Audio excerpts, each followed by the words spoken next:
Plus que quelques heures pour trouver une issue à la crise politique qui a précipité l'Italie dans le chaos il y a 3 semaines.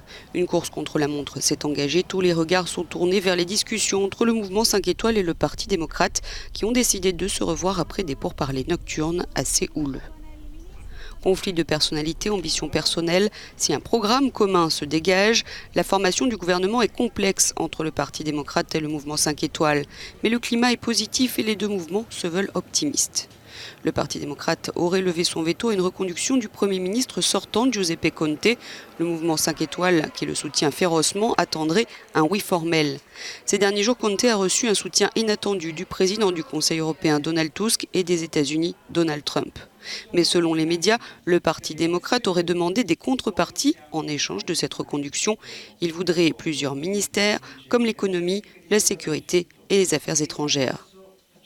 Le chef du Parti démocrate, Nicola Zingaretti, est mis sous pression pour obtenir le plus possible, alors que l'ancien Premier ministre démocrate Matteo Renzi, toujours influent au sein du Parti démocrate, appelle à trouver rapidement un accord. Autre problème, le sort de l'actuel vice-premier ministre sortant et chef du mouvement 5 étoiles, Luigi Di Maio.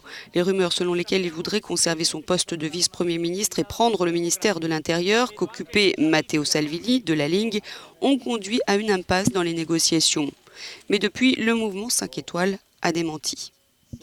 L'enjeu pour le mouvement 5 étoiles et le Parti démocrate est de taille. Au bout du compte, soit ils parviennent à s'unir dans un nouveau gouvernement, soit le président italien Sergio Mattarella annoncera la tenue d'élections anticipées, ce qui serait favorable au leader de la Ligue d'extrême droite, Matteo Salvini.